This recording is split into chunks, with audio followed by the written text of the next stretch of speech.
Good morning, everybody. Happy Sunday, and welcome to session number 10 out of 21. I can't believe we're already at number 10. Today, we're going to be talking about habits and routines. And for those of you that don't know, on the 11th of September, we're starting a new 21 days habit builder challenge. So this is kind of in honor of that challenge. I wanted to go through habits and routines because it's something that I get asked a lot, like, is there a specific routine or is there specific habits that can help you feel less overwhelmed or not burn out? So it's a big topic and we've only got 10-15 minutes, so I'm going to cover as much as I can in that time. But habits and routines can really help you regain some control. So when you're feeling particularly stressed or overwhelmed, or even if you suffer with things such as low mood, creating habits and routines can really help you feel more in control and less overwhelmed and therefore less burnt out. So it's a really, really good tool to have in our arsenal, but we have to be careful that we do them right, basically, because setting it too hard for ourselves, making it too rigid, can actually have the opposite effect. So the first thing that I want to talk about are just some tools that I use that I absolutely love. The first, so I love using apps and stuff to help with routines and habits. And there are so many out there, like so many. I am the worst for downloading apps, spending like a week with them and then being like, no, don't like that one. So I feel like I've tried pretty much all of the apps out there. There are a couple that I use kind of exclusively now. So the first one is called Structured, and I think it's free. Like I said, I've tried so many, but it's basically like a routine app. So you can put in your different routines, and it's really good for recurring routines. Hi, Laura. Yes, they're all saved on the page, and you'll find it as a story highlight as well. Sorry, yes, so it's really good for recurring tasks. So once you've set your routine, then having these recurring tasks come up and structured, really, really handy. So that's one that I absolutely love. Another one that I love, which is more about me staying focused and keeping kind of on top of my routines, is Forest. So that one's kind of like a Pomodoro timer, and it makes sure that you can't use your phone. So I think one of the things when it comes to habits and routines is trying to not get distracted, to stay on top of them. So I really, really enjoy using Forest as well. And like I said, there are loads out there. So have a play around. There are some that gamify it. So if you like earning rewards, Todoist is another really good one. There are loads. So play around with them. Use all the free trials that you can and find the ones that work for you. And then I'm a massive, massive journal fan. So hands up who has too many journals. Yes. So journals are amazing for keeping track of routines and of habits, habit trackers. I'm trying to think, what have I got here? I've got an anti-burnout journal. I've got something else that I'm not allowed to show you yet that I still haven't unwrapped. But journals are perfect. And again, it's about finding the one that works for you. So the reason that I created the anti-burnout journal is that I like things in a specific order, but it might be that you create your own, right? So I was really lucky that a publisher said, do you want to create your own journal? And I'm like, yes, please. But there are so many different ones out there. There is, even just notebooks where you create your own structure. There's downloadables. We do downloadables on the Anti-Burnout Club. So finding, again, the thing that works for you, the tool that works for you. And finally, I don't have it here, I have a binder. Now, this is really, really common in America.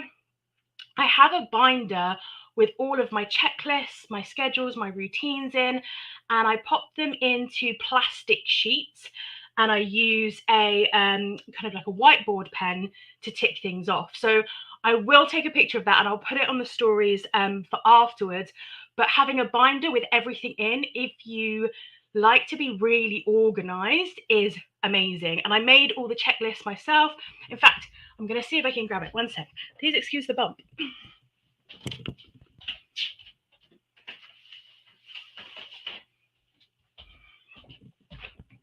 Okay. Here is my giant upside down binder. Here we go.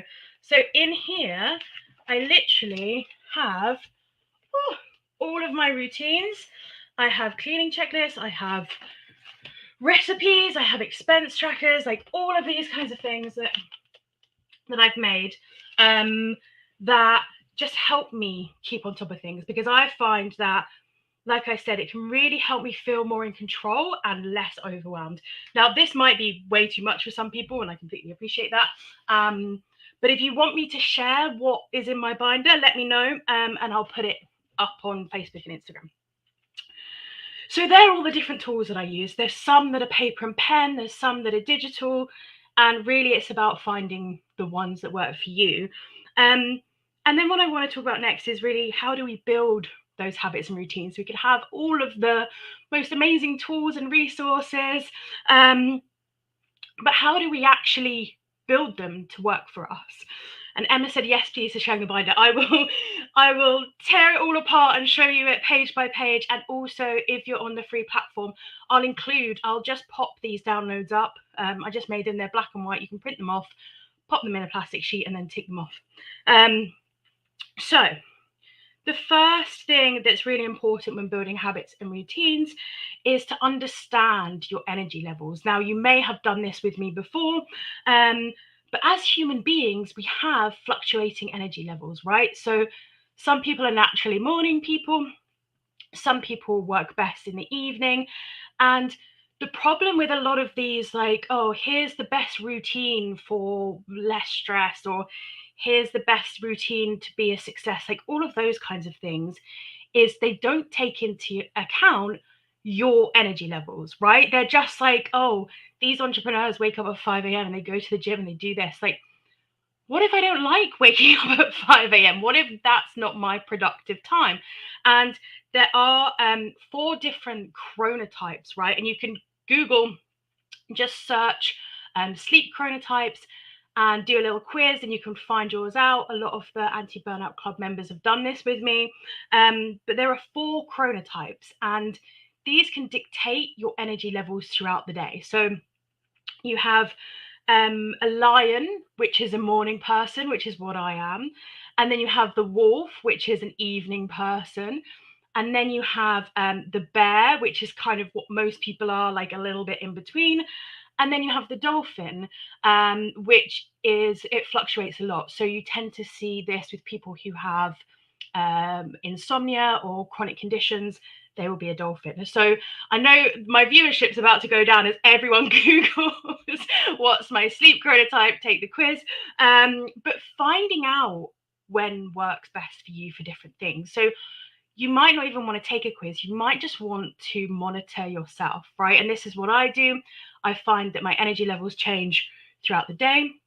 They change throughout the week, the month. Particularly for women, our hormones can change our energy levels a lot. So saying, oh, this is going to be my routine every single day, when actually the week that I'm on my period, I just want to sleep all week, it doesn't necessarily work. So getting a really good idea, doing some investigation and understanding your energy levels will help you create habits and routines that work for you. The next thing you want to do is decide how rigid or flexible you want to be, because there are pros and cons to lots of different types of habit building and routine building. If you want to go as far out as a huge binder, then amazing. If that works for you, then that's perfect. I would play around with being super rigid with a routine, seeing how that works for you, being super flexible, seeing how that works for you, and then finding your middle ground, right? Because I think that sometimes we go too rigid and we're like, this is exactly what I need to do every single day. And then we miss a day or we skip a day and we're like, oh, I've blown it, right? And this happens a lot. This happens to all of us. We can't help it. Once we've fallen off the wagon, we kind of think, what's the point in doing the rest of it? And it becomes really, really hard to restart that habit or restart those routines. So when you're too rigid, you make it easier to fall off the wagon and harder to keep on top of it. So have a play around, how structured do I want my life to be? Do I want every single half an hour of my life planned out? Or do I want, this degree of flexibility where I play it by ear, depending on my energy levels? I know what I need to do today, but it doesn't really matter when I do it. So think about that as you're creating your habits and routines as well. The next thing, and this is something that I talk about all the time, don't try to change everything at once. Even if you're going for a super, super rigid structure and routine and you've got a binder, and actually the worst thing I did when I created that binder was I changed all of my routines, all of my schedules, made it all pretty, created this lovely binder, and then I woke up on the first day and was like, yeah, I've got this. And I was like, actually, this doesn't work with my life. This doesn't work. I think I had like 2 hours of things to do in the morning before I started work. And I was like, I don't have that time. Why have I done this to myself? So think about adding in one new habit or one new part of your routine at a time. And then going, okay, that sticks, that works, that fits in my life. Now I can add another one and another one. So really do think about how it's going to fit into your life and add in one thing at a time. Make sure it does fit, add in another thing. It might be, if you're changing your morning and your evening routines, you can change a couple of things at once for that particular routine. But just don't try and change everything at once. And I tell people this all the time, and I still did it when I did the binder, and I was like, this is why I tell people not to do it, because it's really hard. So that's kind of like my biggest advice. And then the last thing that I want to talk about is why. So this is a question that I ask a lot for everything that we do, but why are you making these changes? And I think that once you know why, so why do I want to change my routine? Because I want to be less stressed, because I want to feel more organized, because I want to achieve this, that, and the other. Once you know kind of what your goal, your habit goal, I call it, once you know what that is, it becomes a lot easier to kind of work backwards. So I know that I want to be less stressed Monday to Friday. I want to feel more on top of things in the morning before I go to work, and I want some proper downtime in the evenings after work, right? So that's a great why. That's a great kind of goal, habit goal. And then you work backwards. So what does that look like? What do my mornings then look like if I want a stress-free, organized morning? What are those habits? So a lot of the time we're like, I'm going to start these new habits, and we don't really think about why. We're like, I'm going to start going to the gym in the evenings. Why? Why do you want to do that? So think about your why and then reverse engineer it. Then think about the habits that go with that.